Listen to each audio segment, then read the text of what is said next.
आज हम NCERT history class 6 का chapter number 1 what where how and when को पढ़ेंगे। इसको हम एक डायग्राम के फॉर्म से समझने की कोशिश करेंगे। तो चलो स्टार्ट करें चैप्टर नंबर 1। तो इसमें सबसे पहले हम पढ़ेंगे कि हिस्ट्री क्या होती है। What is history? तो हिस्ट्री हमें पास्ट के बारे में बताती है। हिस्ट्री हमें उस टाइम के जो इवेंट्स हुए हैं उसके डेट के बारे में बताती है। और हिस्ट्री हमें प्रेजेंट डे वर्ल्ड में हेल्प करती है। और इसके अलावा जैसे कि हिस्ट्री को हम पढ़ के एशियन टाइम के कल्चर और उसके लाइफस्टाइल के बारे में भी जान सकते हैं। नेक्स्ट हम बात करेंगे कि what can be no about past. हम पास्ट के बारे में क्या जान सकते हैं हिस्ट्री को पढ़ के।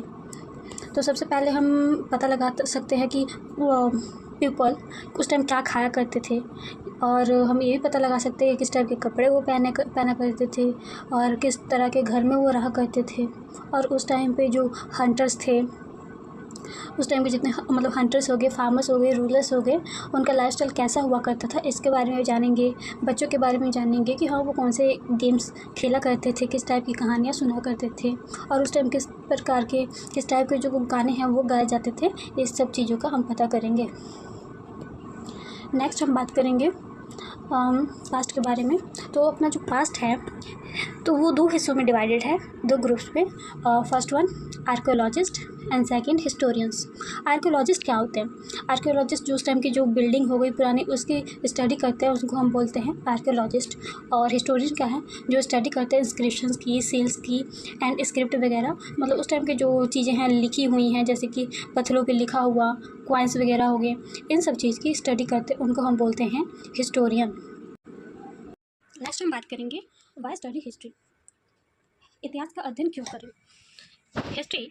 History is like a laboratory for experiment. History is like a laboratory for experiment क्या है? इतिहास एक प्रयोगशाला है। मतलब हम ये कह सकते हैं कि जब पास्ट में जितने इवेंट्स इंसिडेंट हुआ है उससे हमें प्रेजेंट में सीखने को मिलता है, इसलिए हम इसे प्रयोगशाला भी बोलते हैं।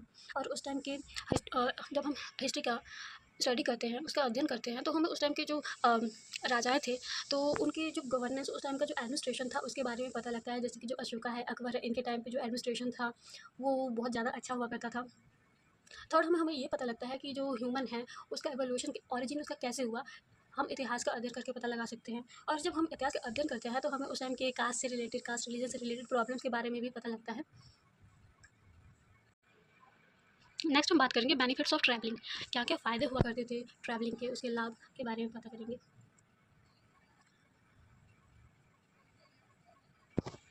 तो सबसे पहला हम बेनिफिट ये बोल सकते हैं कि जो पीपल थे एक जगह से दूसरी जगह जाया करते थे अपनी नीड्स को पूरा करने के लिए, क्योंकि उस टाइम ऐसा था कि एक जगह पे उनकी सारी ज़रूरतों की चीज़ें नहीं मिल पाती थी, इसलिए उन्हें एक जगह से दूसरी जगह जाना पड़ता था, जैसे कि घर की तलाश में, खाने की तलाश में।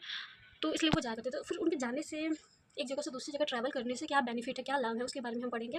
तो जब एक जगह से दूसरी जगह ट्रैवल करते थे तो वो और भी लोगों से मिला करते थे। जब वो एक दूसरे से मिलते थे तो अपने विचार को आदान प्रदान करते थे, ये मेन लाभ है। और सेकंड, अपने कल्चर के बारे में लोगों को जागरूक करते थे, उससे लोगों को जोड़ते थे, और न्यू न्यू आइडियाज़ उन्हें सीखने को मिलते थे कि पत्थर को कैसे तराशना है, ठीक है। और जब वो एक जगह से दूसरी जगह ट्रैवल करते थे उनमें एक हैबिट आ जाती थी, हैबिट उनके अंदर आती थी, जैसे कि अपना खाना लोगों के साथ कैसे शेयर करना है, और कुकिंग से रिलेटेड उनके अंदर हैबिट आती थी। और जैसे कि अपने वो म्यूज़िक को, पेंटिंग को अपने मतलब लोगों के बीच में शेयर करते थे। नेक्स्ट हम पढ़ेंगे अतीत को जानने के स्रोत। मतलब क्या क्या सोर्सेस हो सकते हैं पास्ट को जानने के लिए। तो बेसिकली 3 सोर्स है, जैसे कि मैन्युस्क्रिप्ट, इंस्क्रिप्शंस, आर्कियोलॉजिस्ट मतलब उस टाइम में this made and use in past, ये चीज़ें हैं वो पास्ट में यूज़ की जाती थी। जैसे कि उस टाइम पे लोग पेंटिंग करते थे, मूर्ति बनाते थे, हथियार वगैरह उस टाइम के हो गए, पॉट्स यानी बर्तन, ऑर्नामेंट्स, कॉइन्स, बोन्स, इन सब चीज़ों से हमें पास्ट के बारे में जानने को मिलता है। और फर्स्ट हम उसके बारे में बात करें, मैन्युस्क्रिप्ट क्या होता है। तो मैन्युस्क्रिप्ट हाथ से लिखी होती है। उस टाइम पे जो लोग थे वो पेड़ के पत्तों पे लिखा करते थे। किस चीज़ के बारे में लिखते थे? तो अबाउट जैसे कि रिलीजियस बिलीफ, ठीक है, उसके बारे में वो लिखते थे। और जो उस टाइम के राजाओं का रहन सहन था उसके बारे में वो उस पर लिखा करते थे, मेडिसिन के बारे में, और साइंस से रिलेटेड भी काफ़ी चीज़ें वो उस टाइम पे लिखी होती थी। हमें तो फिर इसे मनुष्य को पढ़ के हमें पास्ट के बारे में जानने को मिलता है कि उस टाइम पे जो अपना साइंस था और जो मेडिसिन वाली फील्ड थी वो कितने स्तर तक थी। उसके बाद हमें इंस्क्रिप्शन से मतलब पढ़ के पास्ट के बारे में जानने को मिलता है। इंस्क्रिप्शन मतलब इसमें ये होता है कि जो हार्ड सरफेस हो गया जैसे कि स्टोन या मेटल इसके ऊपर लिखा होता है, तो वो हो गया इंस्क्रिप्शन। तो उस टाइम पे जो राजा होता था, अपनी जो विक्ट्रीज वगैरह होती थी, उनकी जो विक्ट्रीज होती थी उसको वो ऐसे पत्थर पे लिखवा देते थे। उसको हम बोलते हैं इंस्क्रिप्शन। इसका एक एग्जांपल है जैसे कि कंधार इंस्क्रिप्शन, जो कि कंधार इंस्क्रिप्शन ऑफ अशोका अशोका। इस पे अशोका के बारे में मेंशन किया गया है। अब हम पढ़ेंगे नेम ऑफ द लैंड के बारे में, कि उसको इंडिया और भारत क्यों बोला जाता था। From the word Indus and Sindhu in Sanskrit. Sanskrit के दो वर्ड है, इंडस एंड सिंधु। ये दोनों रिवर्स हैं। जो ईरानी लोग थे वो इंडस रिवर को बोलते थे हिंदुस, और जो ग्रीक के पीपल थे वो सिंधु जो रिवर है उसको बोलते थे इंडस। और जो इसका दूसरा वजह वो है सिंधु रिवर के पूर्व की भूमि को इंडिया कहा जाता है। मतलब जो इंडस रिवर है उसके जो ईस्ट वाला लैंड है, ईस्ट साइड वाला लैंड है, उसको इंडिया भी बोला जाता था। इस वजह से इंडिया का नाम इंडिया पड़ा। अब हम पढ़ेंगे भारत। भारत का नाम मतलब इंडिया का नाम भारत क्यों पड़ा, इसको हम भारत क्यों बोलते हैं, तो ये ऋग्वेदा में मैंशन है। और दूसरा हम ये बोल सकते हैं use for a group of people who lived in the north western. जो नॉर्थ वेस्टर्न में जो लोग रहते थे, ठीक है, उनको उनको मतलब बोलने के लिए वर्ड एक यूज़ किया जाता था। उनके जो ग्रुप है, उनका समूह है, उनको भारत के नाम से जाना जाता था, इसलिए इसका नाम भारत पड़ा। Next, what can we know about past. हम पास्ट के बारे में क्या क्या जान सकते हैं।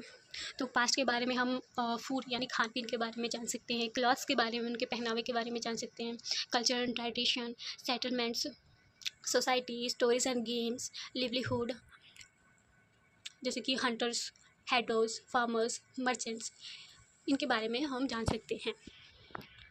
Where dead people live.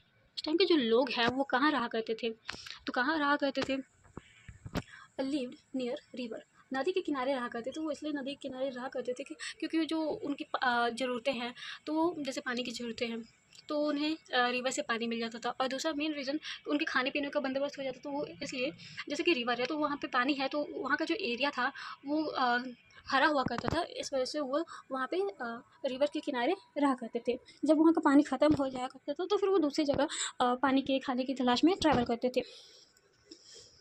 Need water for all purpose. उनके सभी कार्यों के लिए पानी की आवश्यकता है, इसलिए वो रिवर के किनारे रहा करते थे। Traces near Sulaiman and Kirthar hills in north western. उत्तर पश्चिम में सुलेमान और किरधर पहाड़ियों के पास उनके निशान मिले हैं। Along with Ganga Mahajanapada. गंगा के साथ साथ Mahajanapada. Himalayans mountain natural barrier. जो हिमालय माउंटेन था एक नेचुरल बैरियर था between India and Central Asia. Bharat और मध्य एशिया के बीच। कहाँ रहा करते थे, तो भारत और मध्य एशिया के बीच में रहा करते थे। First rice north of Vindhyachal. चावल की पहली खेती विंध्याचल के उत्तर में हुई। इसके बारे में हमें प्रूफ मिलता है कि लोग यहाँ पे भी रहा करते थे। नेक्स्ट हम उनके सेटलमेंट के बारे में पढ़ेंगे। Bank of Narmada river. Narmada नदी के किनारे। People were skilled gather and Hunter. जो नर्मदा नदी के किनारे जो लोग रहा करते थे वो क्या होते थे, स्किल्ड हुआ करते थे, कुशल हुआ करते थे। किस चीज़ में, गैदरिंग एंड हंटिंग में। नेक्स्ट, आज से 8,000 साल पहले सुलेमान एंड केदार हिल्स के किनारे एक विलेज की स्थापना हुई, उसका एस्टेब्लिश हुआ, जहाँ पे लोगों ने फसलें उगाना शुरू किया, पशुपालन शुरू किया। उसके बाद गारो हिल्स एंड विंध्याचल, यहाँ पे फर्स्ट राइस कल्टिवेट हुआ in north of Vindhyas 700 years ago.